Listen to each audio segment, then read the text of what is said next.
Bonjour à tous et bienvenue sur Public Sénat pour cette édition spéciale consacrée à l'élection du président du groupe socialiste du Sénat. Deux sénateurs s'affrontaient, Gaëtan Gors et Didier Guillaume. Et sans surprise, Didier Guillaume a été élu par 84 voix contre 23. Didier Guillaume qui sera sur ce plateau dans quelques minutes. Nous reviendrons bien sûr sur les enjeux de cette élection avec Mickaël Zamès. Bonjour Mickaël. Bonjour. Et Tam Tranui, notre spécialiste parlementaire. Bonjour Tam. Bonjour Oriane.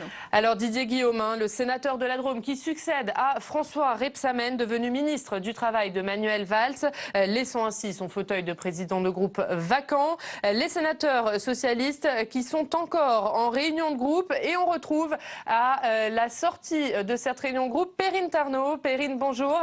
Vous êtes en compagnie du sénateur de la Nièvre et candidat lui aussi à la présidence, Gaëtan Gors. Oui, Gaëtan Gors, bonjour. Donc vous avez obtenu 23 voix lors de cette élection à la présidence du groupe. Est-ce que vous avez des regrets quant au programme que vous aviez proposé aux sénateurs socialistes?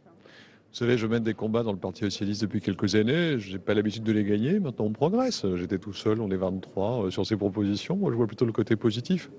On sent bien qu'il y a un besoin de changement, de renouvellement. Je vais continuer à pousser ces idées. Voilà, la démocratie a fonctionné, c'est l'essentiel. Rassemblement, renouvellement, rajeunissement, c'est les 3 R qu'a proposé aussi Jean-Christophe Cambadélis, qui va être sans doute intronisé, si on peut dire, à la tête du Parti socialiste ce soir après le Conseil national. Ça vous semble la bonne voie pour l'évolution du parti ? Je me méfie un peu du discours, je jugerai aux actes. Ce serait bien que le choix du premier secrétaire s'inspire de ces 3 principes, ce qui ne conduirait pas forcément à choisir celui que vous venez de citer. Quelles sont à votre avis les urgences alors pour renouer notamment avec les militants socialistes qui ont exprimé leur mécontentement lors des dernières municipales? Il n'y a pas que les militants qui l'ont exprimé, d'abord nos électeurs et beaucoup de Français. Je pense que parler clair, je pense que le Premier ministre a commencé, ensuite faire jouer la démocratie, montrer effectivement qu'on est prêt à débattre, renouveler, remettre en question, se remettre en question, à travers évidemment les hommes, ça sans doute, mais surtout à travers les idées, les manières de faire. C'est dans cette direction-là qu'il faut aller. Enfin, moi, je pousse en ce sens-là. Et puis, c'est surtout de prendre des initiatives. On va le voir dans le domaine européen. C'est impossible aujourd'hui de démêler cette situation si nous ne reprenons pas l'initiative à l'échelle européenne de manière constructive, pas en agressant nos partenaires allemands, mais en nous plaçant chacun devant ses responsabilités. Nous, la France, en jouant pleinement notre rôle.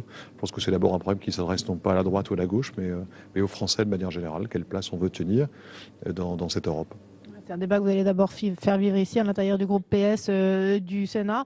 Vous espérez y occuper une place importante, ou en tout cas essentielle à ce débat? Moi, on me met au chômage technique, très bien. Enfin, je vais essayer de m'occuper de manière utile. Voilà, je trouve que j'ai le sentiment d'avoir quelques petites choses à dire. On verra comment les rendre utiles. Voilà. J'en suis là. Mais j'ai l'habitude. Ça fait un petit moment que je presse dans le désert, donc on finit par non pas par y trouver goût, parce que c'est un peu dommage. On aimerait que les choses aboutissent. Mais enfin, on assume. Très bien, écoutez, merci beaucoup en tout cas de nous avoir accordé votre première réaction à la sortie de la réunion du groupe socialiste ici au Sénat, donc avec l'élection à la tête du groupe PS de Didier Guillaume ce matin. Merci Perrine, on vous retrouve bien sûr tout au long de cette édition spéciale, notamment dans quelques minutes avec David Assouline, un autre sénateur socialiste. Alors Tam, on l'a dit, Didier Guillaume, Gaëtan Gors, c'est vraiment 2 profils différents qui s'affrontaient ce matin pour prendre la présidence du groupe. Tout à fait. D'un côté, donc Didier Guillaume, sénateur de la Drôme, actuel vice-président du Sénat, un proche du président du Sénat, Jean-Pierre Bel. De l'autre côté, Gaëtan Gors, un ancien député, un ancien proche de Ségolène Royal, qui même en son temps, en 2012, avait tenté de déposer sa propre motion, une motion qui avait finalement explosé en vol. En clair, une espèce d'électron libre qui ne se présentait pas pour gagner, mais plutôt pour susciter le débat et qui, on l'a vu, a quand même eu l'adhésion là des mécontents et qui assume avec une certaine franchise cet après-midi son échec. Alors, Tam, concrètement, comment s'est déroulé ce scrutin il y a quelques minutes et quels étaient les enjeux de cette élection? Alors, c'était un vote à bulletin secret qui s'est déroulé en un seul tour. Ce qui nous intéressait finalement, ce n'est pas tant l'issue qui était écrite d'avance, mais le score de Gaëtan Gors. Et on l'a donc vu, il y a tout de même eu 23 voix pour Gaëtan Gors, qui a montré qu'il y avait un certain mécontentement de certains socialistes au sein du groupe. Et d'ailleurs, avant de rentrer dans la salle, certains sénateurs nous ont confié qu'ils voulaient plus de démocratie dans le fonctionnement du groupe. Alors, quelqu'un comme Marie-Noëlle Lienemann, qui est à la gauche de la gauche et qui a souvent une voix très personnelle et très indépendante, nous l'a déclaré, mais aussi quelqu'un comme Daniel Raoult, le président de la Commission des affaires économiques, pour qui il faut vraiment améliorer la gouvernance. Il nous a égrené toutes les présidences qu'il y avait eu au sein du groupe socialiste, Claude Destier, puis Bell, puis François Rebsamen. Il dit qu'il faut une véritable organisation, plus de cohésion, notamment en vue des sénatoriales de septembre prochain. On va retourner tout de suite. Salle Clémenceau où Perrine Tarnaud est en compagnie de David Assouline, le sénateur socialiste de Paris. Oui, David Assouline, porte-parole du Parti socialiste jusqu'à ce soir. Enfin, vous démissionnez donc jusqu'à ce soir. On vient d'entendre Gaëtan Gors sur notre antenne. Donc, il a obtenu 23 voix face à Didier Guillaume pour cette élection à la tête du groupe socialiste du Sénat. 23 voix, c'est quoi? C'est l'expression d'un certain mécontentement dans le groupe socialiste ou c'est à peu près normal pour une élection de ce type? C'est tout à fait normal. Après, ce n'est plus tellement la démocratie. La démocratie à 100% des voix, c'était en Europe de l'Est et dans d'autres régimes. Donc, c'est tout à fait normal que quand il y a un choix, il y ait quand même une minorité de gens qui, pour différentes raisons d'ailleurs, pas forcément par adhésion à Gaëtan Gors, veulent dire que ils ne sont pas d'accord. Voilà. Donc, je trouve ça au contraire très sain. La façon dont s'est organisé le vote aussi était très démocratique et c'est aussi des progressions dans la vie du groupe puisqu'il y avait des isoloirs, il y avait les urnes, il y a eu... c'est une première dans l'organisation de ce vote ici au groupe. Bien sûr, avec une possibilité même avec un temps suffisant pour déposer des candidatures, des professions de foi, chacun a pu les lire et donc Donc tout a bien fonctionné, ce que vous voulez nous dire d'un point de vue démocratique, il n'y a pas de souci. D'accord. Juste après, quelle est la ligne politique que vous a vendue Didier Guillaume? Parce qu'il s'est exprimé devant les sénateurs socialistes. Quelle est sa profession de foi? Quelle ligne politique il souhaite conduire à la tête du groupe PS ici au Sénat? Moi, il y a une phrase de ce qu'il a dit qui m'a marqué, qui symbolise beaucoup de choses. C'est prendre en compte déjà ce qui s'est passé aux élections municipales. Et donc, c'est pas une candidature hors sol, c'est dans une situation donnée.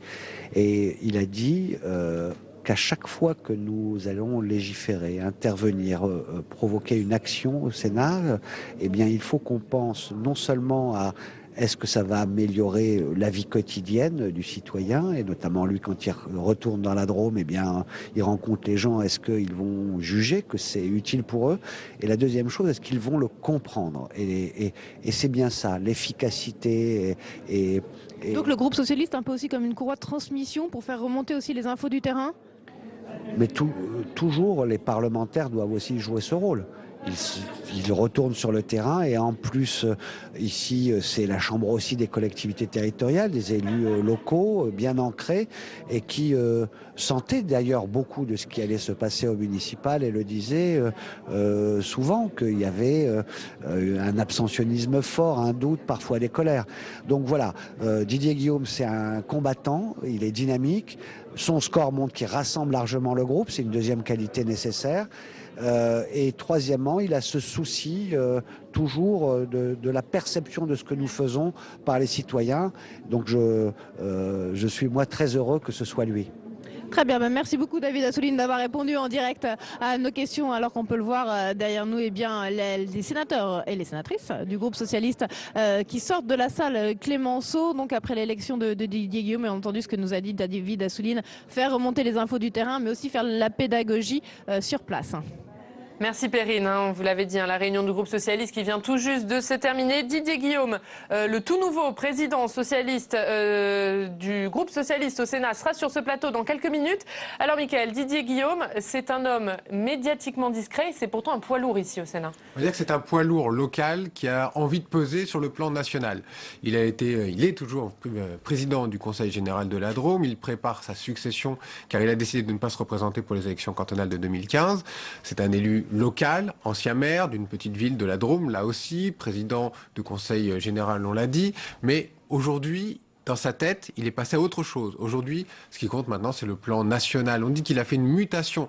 Mais attention, c'est un vrai politique, Didier Guillaume. Parce si on rappelle un petit peu son historique, en quelques mots, il faut savoir qu'il a été avec Jean Glavany au cœur du réacteur nucléaire de l'élection sous Lionel Jospin. C'était en 2002. Il a donc participé à l'époque en tant que Premier ministre. Il était conseiller avec Jean Glavany. Donc il sait exactement comment ça se passe. Il a été premier fédéral au Parti socialiste. Ça veut dire qu'il était au sein du Conseil national. Ce sont ceux qui ce soir vont élire le premier secrétaire du Parti socialiste, si on doit faire un lien là aussi. Donc il sait exactement comment ça se passe au sein des arcanes du Parti socialiste. Mais aussi ces derniers temps de ces arcanes du Parti socialiste. Par choix, parce qu'il avait dit que ce qui primait pour lui, c'était avant tout le terrain, le local. Mais voilà, aujourd'hui, selon ses proches, il a passé sur autre chose. Il a envie de revenir sur le plan national. Et aujourd'hui, ce qui compte pour lui, peut-être, c'est d'incarner le Parlement. Aujourd'hui, il veut être un sénateur à plein temps. Il va donc laisser un petit peu de côté sa terre locale, la Drôme, pour venir au Sénat et parler beaucoup plus de politique nationale. Il faut dire que le président du groupe socialiste au Sénat participe avec le président du groupe socialiste à l'Assemblée aux réunions qui vont avoir lieu et qui ont eu lieu à Matignon depuis 2 ans et qui auront lieu sous Manuel Valls également. Il sera donc au cœur de la machine, au cœur du réacteur. C'est lui qui aura à gérer aussi le mécontentement. Il faudra gérer ça aussi, le mécontentement des sénateurs, parce qu'on en a beaucoup parlé, mais on va certainement lui poser la question tout à l'heure. On va le voir arriver en direct certainement dans quelques minutes sur notre plateau. Didier Guillaume qui va arriver dans quelques instants. Mais avant, je voudrais qu'on écoute la réaction d'un très proche de Didier Guillaume. C'est le président du Sénat, Jean-Pierre Bel. Les deux hommes, Mickaël, on en a déjà parlé, sont évidemment très proches. Écoutez ce que disait il y a quelques minutes à notre micro Jean-Pierre Bel, le président du Sénat. Écoutez, je suis heureux de vous dire que c'est dans une ambiance tout à fait, bien entendu, apaisée, que Didier Guillaume vient d'être élu président du groupe socialiste à une majorité très large, avec d'ailleurs les encouragements de Gaëtan Gors qui a eu le mérite de se présenter également à cette élection.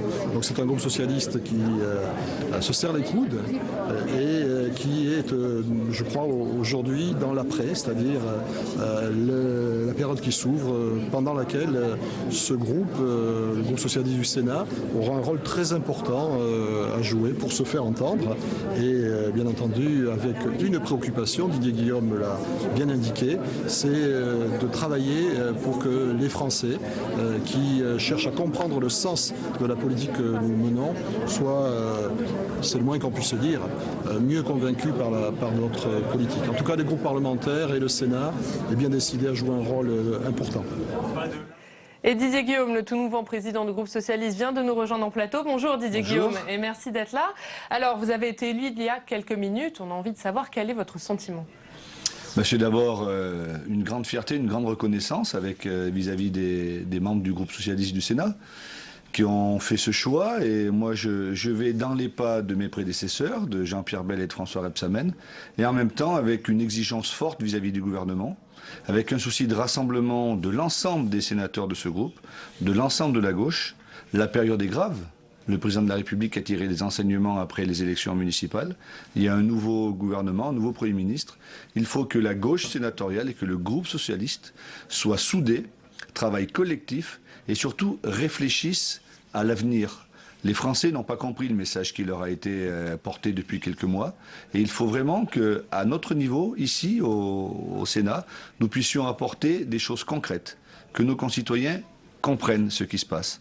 Et donc peut-être se contenter ou avancer plus sur des projets de loi ou des propositions de loi qui touchent le quotidien de nos concitoyens. C'est dans cette direction que j'entends travailler avec le gouvernement et avec le groupe. Qu'est-ce que ça veut dire une exigence forte? On a entendu Jean-Christophe Cambadélis qui, lui, a prononcé le mot confiance exigeante. Bon voilà, on a l'impression que vous allez en confiance avec le gouvernement, mais que vous n'hésiterez pas peut-être à élever la voix quand il faudra, un peu comme l'a fait François Rebsamen.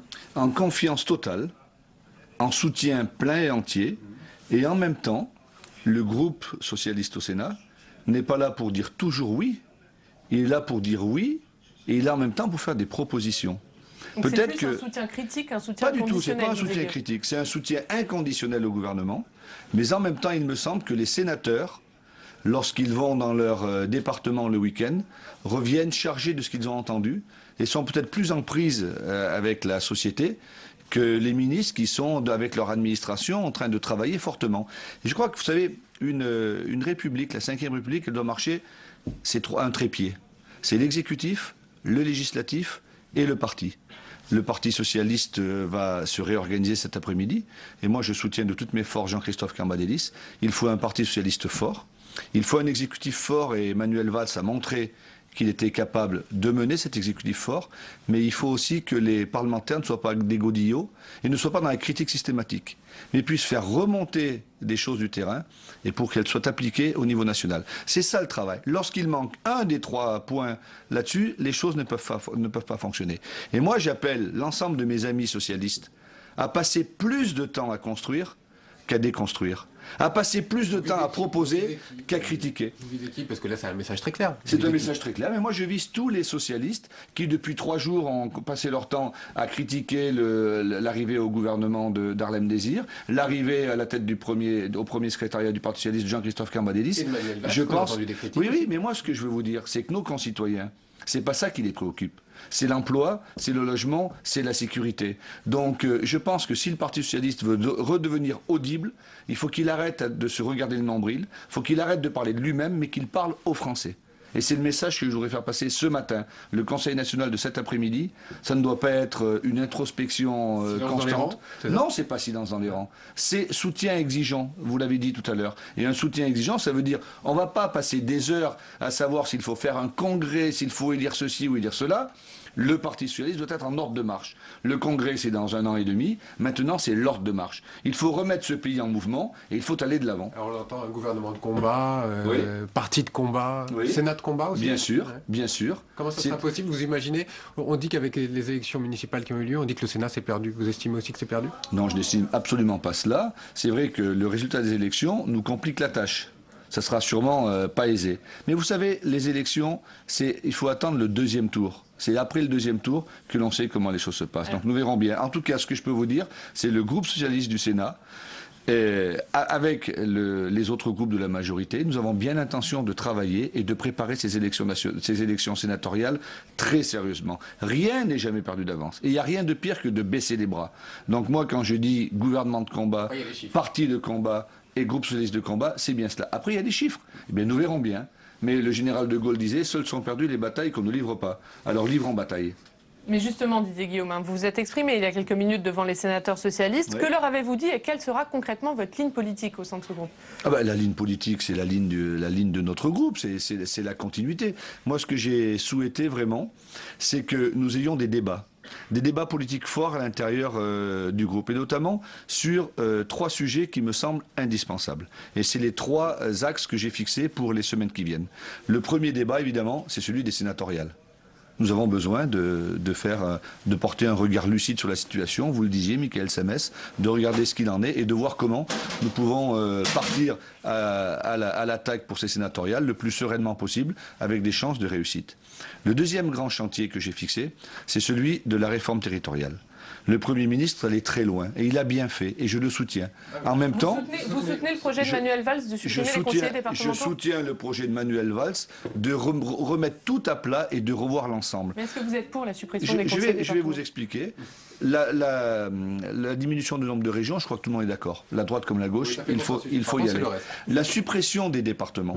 Nous avons commencé. Dans les métropoles, si on ne veut pas superposer, il n'y a plus besoin de départements.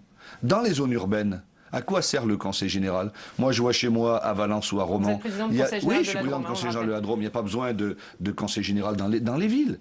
Donc ça ne me pose aucun problème. Par contre, en zone rurale, la fin du département, c'est la fin de la ruralité, c'est la désertification, et c'est considérer tout un pan de la société comme exclu. C'est la raison pour laquelle je prends le Premier ministre au mot. Manuel Valls a dit ici même au Sénat, chose qu'il n'avait pas forcément dit la veille à l'Assemblée nationale, de dire « j'ouvre un grand débat ». Et nous regarderons. Et moi je pense qu'on ne peut pas supprimer les conseils généraux en zone rurale, en tout cas comme ça, faire place nette. Il faudra trouver soit un nouveau conseil général, en tout cas pour les zones rurales, il faut une péréquation, il faut des solidarités territoriales indispensables. Vous savez, les petites communes... Il a peut-être parlé un peu hâtivement ou mal, ou c'est peut-être mal exprimé. Non, mais dans l'hémicycle, il a peut-être été un peu loin. Non, le Premier ministre n'est pas allé trop loin. Le Premier ministre a fixé un cap. Et s'il ne le disait pas, dans 20 ans, on se serait posé encore les mêmes questions. Donc, si vous voulez, la politique, c'est aussi ça, c'est prendre des décisions, groupe, ça passe pas forcément, débattre. Mais pour l'instant, ça ne passe pas parce que le débat n'a pas eu lieu. Vous savez, moi, je crois qu'il y a une chose,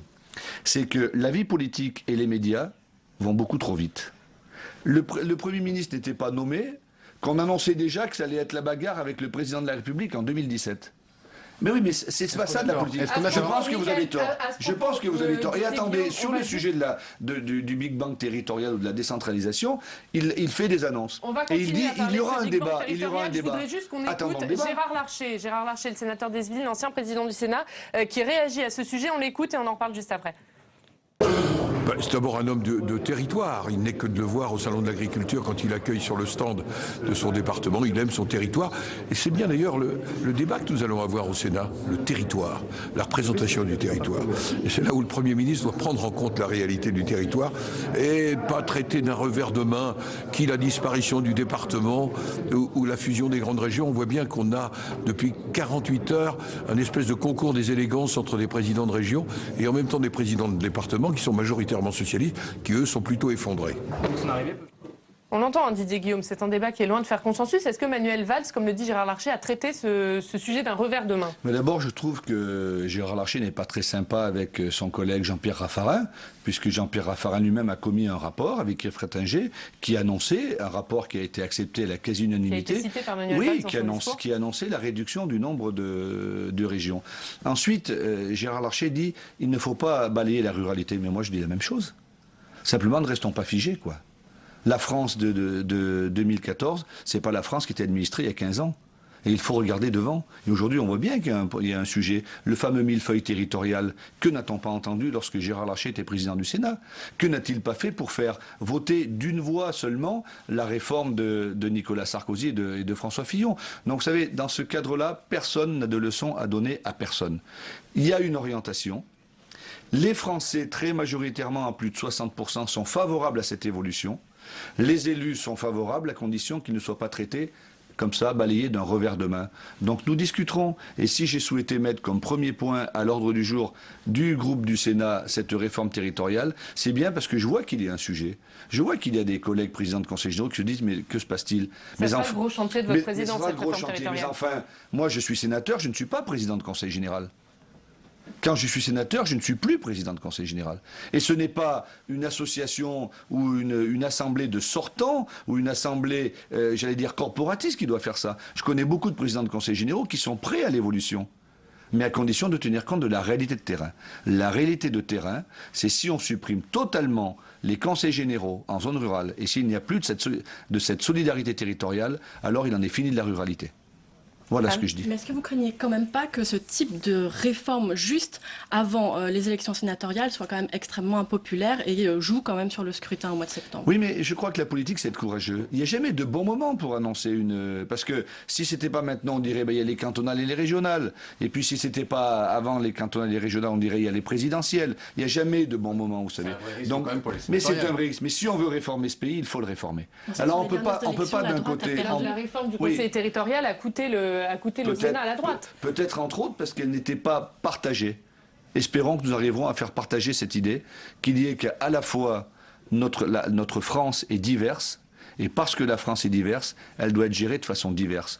Moi, je pense qu'on ne gère pas la France à Paris, Lyon, Marseille, Bordeaux, Grenoble, comme on la gère dans la Drôme, dans la Lozère ou dans l'Aveyron. C'est ça, la nouvelle France. La nouvelle France, c'est de considérer que la République est une et indivisible, mais elle est diverse. Et donc, il faut que l'État soit présent, les grands pouvoirs régaliens soient là, et qu'en même temps, on ne gère pas nos territoires de la même façon.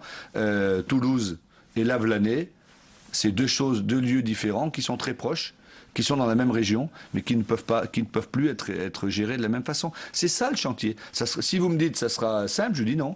Ça sera très compliqué. Nous aurons entre nous des débats houleux, difficiles.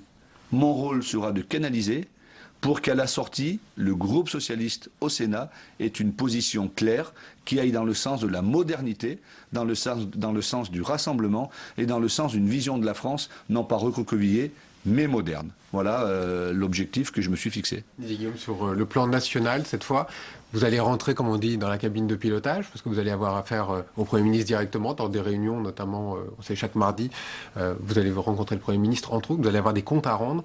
Ça change aussi le poids sur les épaules, la pression? Oui, parce que c'est à la fois une autre fonction. Premier vice-président du Sénat, je me suis régalé. J'ai beaucoup travaillé aux côtés de Jean-Pierre Bel sur l'organisation. Je me suis occupé d'un certain nombre d'actions. Là, aujourd'hui, c'est autre chose. Aujourd'hui, vous dites dans la cabine de pilotage, je n'ai pas cette prétention, parce qu'elle est petite, la cabine de pilotage. Il ne peut pas y avoir trop de monde. Sans ça, l'avion, après, on ne sait plus comment il va. Non, il y a un patron. Il y a un patron. C'est le président de la République. Ce sont les institutions de la Ve République. Il y a le chef du gouvernement, Manuel Valls. Et toute la presse l'a dit, et tout le monde ne conteste pas cela. C'est quelqu'un qui saura s'imposer à la tête de son gouvernement. Puis après, il y a les groupes parlementaires. Et le parti majoritaire. Et les groupes parlementaires, avec Bruno Le Roux, moi je serai là pour faire remonter... de l'Assemblée de l'Assemblée nationale. Moi je serai là pour faire remonter ce qui se passe sur le terrain. Et je serai là pour faire plus de fluidité entre le groupe socialiste du Sénat et le gouvernement et le Premier ministre. Vous savez, les débats doivent avoir lieu. Mais je préfère qu'ils aient lieu en amont. Je préfère qu'ils soient préparés plutôt que des annonces soient faites et qu'après tout le monde se retrouve devant le fait accompli et que personne ne soit satisfait. Les Français sont prêts, me semble-t-il, à entendre beaucoup de choses. Les Français sont prêts à bouger et à accompagner à condition qu'ils comprennent. Et ce qui a manqué ces derniers temps, c'est un peu de la compréhension. À nous de faire comprendre à nos concitoyens. C'est pour ça que ça change. C'est pour ça que ça change au PS, c'est pour ça que ça change. Mais je crois, oui. À Matignon, c'est pour ça que ça change ici au Sénat. Absolument, absolument. Ah ben non, ici au Sénat, c'est parce que François Rebsamen a été nommé ministre. Bon, mais en dehors du Sénat, c'est pour ça que ça change, oui. Le gouvernement précédent...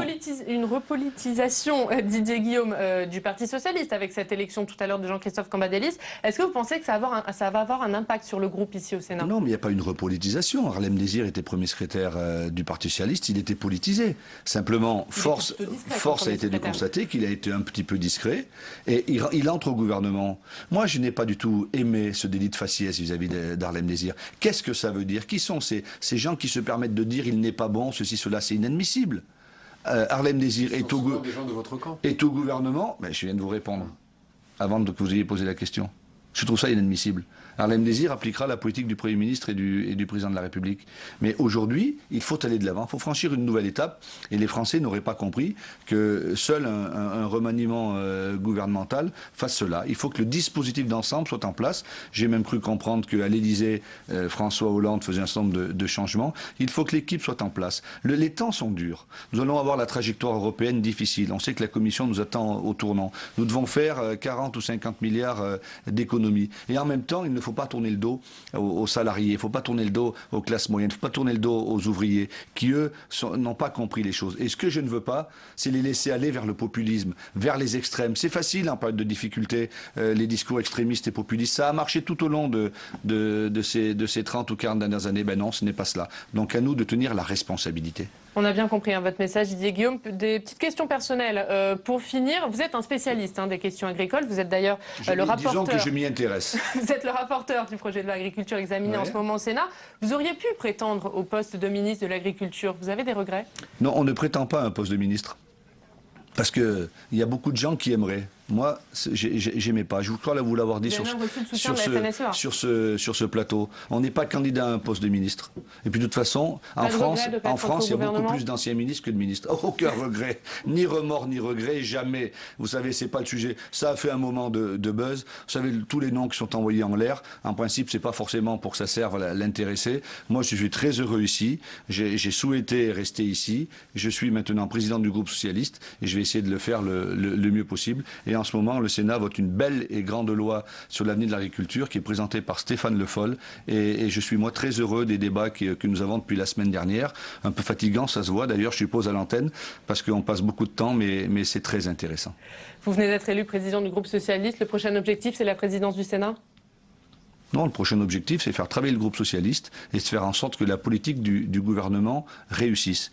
Après, il y aura les élections sénatoriales, nous allons les préparer, et puis nous verrons après, step by step, marche après marche. Il ne faut pas brûler des étapes. Vous savez, en automobile, quand on est un peu trop pressé et qu'on oublie de rentrer dans la pédale de frein avant le virage, souvent on fait une sortie de route. Mais est-ce que pour ça, il ne faut pas aussi travailler avec les autres groupes de la gauche? Mais bien sûr, je vous l'ai dit tout à l'heure, on n'a pas reparlé, je vous l'ai dit, dans les trois orientations les grandes orientations que j'avais fixées, il y avait notamment une gauche rassemblée au Sénat. Et travailler avec les autres groupes, on sait très bien qu'il n'y a pas de majorité gouvernementale au Sénat, mais qu'il y a une majorité de gauche. Il n'empêche qu'avec le RDSE, avec Europe Écologie Les Verts, avec le groupe CRC, nous devrons travailler, nous devrons essayer d'approfondir nos réflexions, de gommer nos différences pour voir s'il y a des possibilités de voter plus de textes encore. C'est tout l'enjeu de ce travail, mais moi je ne désespère pas. Vous savez, la gauche existe dans ce pays. Elle s'est divisée depuis l'élection présidentielle. Il y a une partie qui n'a pas souhaité soutenir le gouvernement. Europe Écologie Les Verts soutient le gouvernement mais n'est pas membre du gouvernement. Le travail que nous devons faire au Sénat, en dehors de tous les aspects nationaux, c'est de nous concentrer sur les textes. Et si ces textes sont bons pour les Français, sont bons pour les citoyens, je pense qu'il y a possibilité que nous nous rassemblions. Dernière question, Didier Guillaume. En accédant à la présidence du groupe socialiste, vous laissez votre place de vice-président du Sénat vacante. Est-ce que vous savez qui seront les candidats à votre succession? Ah non. Non, je ne sais pas. Vous n'avez pas du tout parlé pendant votre réunion de groupe? Si, j'ai évoqué le fait, et je l'avais dit d'ailleurs dans ma profession de foi, que j'ai démissionné de la vice-présidence. Non pas que c'était incompatible juridiquement, mais je pense que c'était incompatible déontologiquement, et c'est normal, bon, pas tout faire. Donc j'ai ouvert un processus de désignation. Les candidats potentiels devront envoyer leur candidature pour la semaine prochaine. Et puis la réunion de groupe du 29 avril, les sénateurs voteront pour celui qui représentera le groupe socialiste à la vice-présidence. Et après, ils seront très nombreux et rassemblés à accueillir le Premier ministre qui viendra pour la première fois devant le groupe socialiste du Sénat le 29 avril. C'est noté. Nous suivrons tout ça en direct sur Public Sénat. Merci beaucoup Didier Guillaume. À noter, juste avant de se quitter, qu'un autre groupe parlementaire élisait ce matin son président de groupe, le groupe UDI à l'Assemblée nationale. Et c'est Philippe Vigier qui occupera désormais le poste laissé vacant par Jean-Louis Borloo, qui, je vous le rappelle, a décidé de mettre un terme à ses mandats et fonctions politiques. C'est la fin de cette édition spéciale. On se retrouve à 16h30 pour suivre en direct l'hommage à Dominique Baudis, une cérémonie présidée par François Hollande depuis les Invalides. Merci à tous de nous avoir suivis. À tout à l'heure.